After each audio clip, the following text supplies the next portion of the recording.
Nagsimula ang biyahe namin ng alas 5 ng madaling araw. Syempre, mas magandang umalis ng madaling araw para iiwas traffic.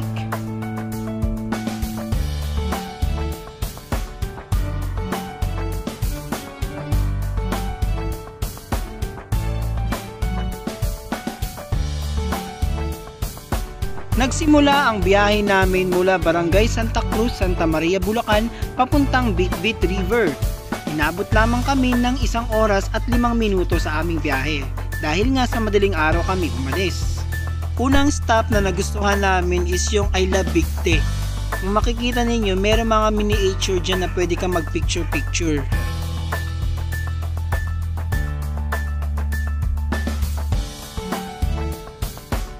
Maganda naman ang kalsadang dadaanan mo at smooth naman. Ingat lang kapag basa at kapag meron tayong mga pababa, pataas, kasi medyo kurbada din yung mga daanan dito.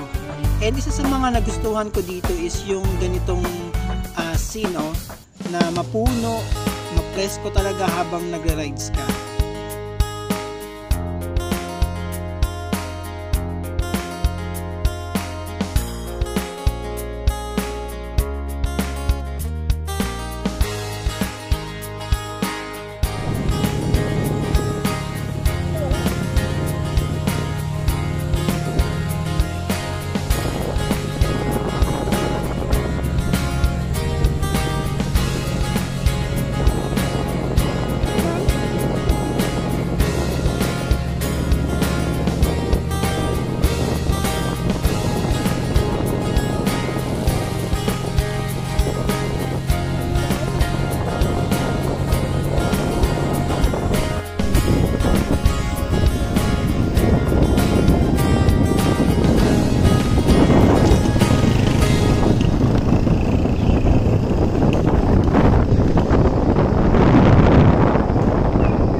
At makalipas nga ang 1 oras at 5 minuto ay nakarating na kami sa Bitbit River.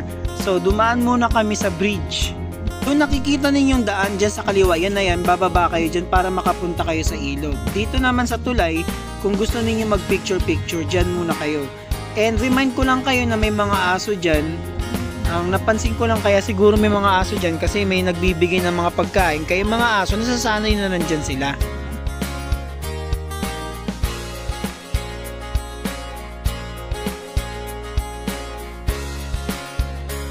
Welcome to Bitbit River, Bitbit Bridge, Norsagaray.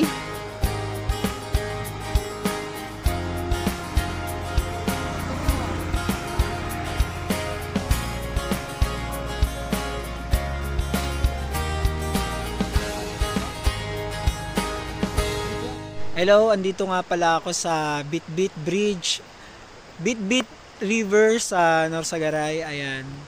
So from Santa Maria, Bulacan to here is mga more than 1 hour, mga 1 hour and 10 minutes, no? Maayos naman yung daanan. Ang challenging lang talaga is talagang pasikot-sikot and kurba-kurba talaga, lalo na yung pababa. Grabe. Kailangan yung mga brake mo dito maayos. So far sa ngayon, dahil kakatapos lang ng mga bagyo, ayan, malabo pa yung tubig. Tsaka, dumating kami mga 6 o'clock dito, wala pa masyadong mga tao. Pero meron ng mga iba rin na mga nandito. Ayan, nag-ano din sila. Tingin-tingin din. Isa sa nakakaba kanina pagdating namin is yung mga aso na yan, Hinahabol kami, sinusundan kami. Pero hindi naman kami tinatahulan. Pero sobrang kinabahan ako doon kasi baka kagating kami. So yun. Ang ganda dito sa oras na to kasi tingnan nyo yung mga fog, fog smog. No? Madaling araw. Ayos dito, nakaka-refresh. Gusto ko lang din kayong i-remind na kapag bumaba kayo ng Bitbit Bridge, talagang sobrang magdahan-dahan kayo. And hanggat maaari yung kasama mo sa motor, paglakarin mo na lang para hindi kayo dumausdos. Kasi talagang hindi smooth yung road sa ngayon.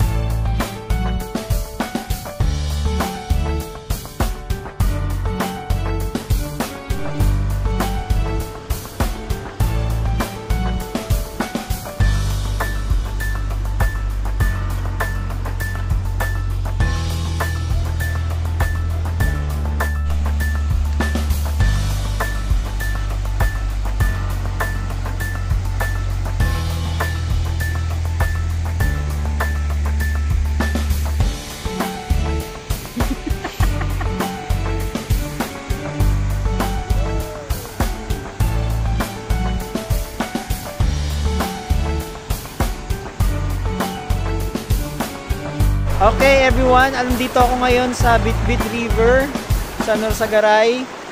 Hindi masyadong maganda yung kulay ng ilog ngayon kasi kakatapos lang ng bagyo na si Enteng, kaya Sabado ngayon eh. O yan, nakita nyo, medyo malakas yung agos, no? Ito nga pala yung ito nga pala yung daanan na pwede kang makadaan. Ito yan yung diretsong yan. Yan yung diretsong yan. Pwede kang makatawid yan. Kaya lang ngayon, dahil sa sobrang lakas ng agos, natakpan. Kaya hindi ko alam kung maliligo ako. Pero ang lamig eh. Lamig ng tubig. Alam nyo yung isa sa challenging dito sa Bitbit River, yung pagbaba sa mismong ilog, mula doon sa tulay, ay yung tulay na yon, bababa ka. Ang challenging doon, kapag nakamotor ka, kailangan isa ka lang, wala ka dapat sakay.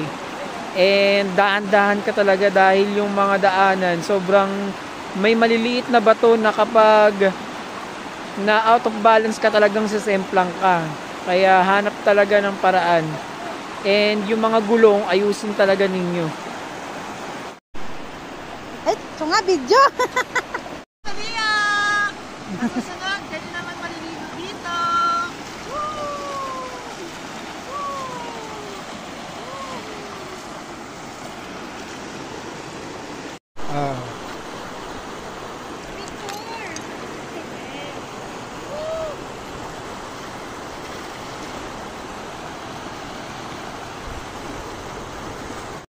Okay, alam nyo ba dito sa Bitbit River, ang gandang magbanlaw din dito, oh. Dito sa bukal na to. Kasi, napakalinis ng tubig. Yeah. Yan, umaagos yung bukal na to sa kabundukan. Ayan, meron pang diwata, oh, na naliligo, oh. Puti. Yan yung tubig, ganlinaw, di ba? Grabe. Crystal clear. Ayan yung pinanggagalingan niya, oh. Isang malinis na bukal. Kaya sa lahat ng mga maliligo dito sa Bitbit, dito na kayo magbanlaw.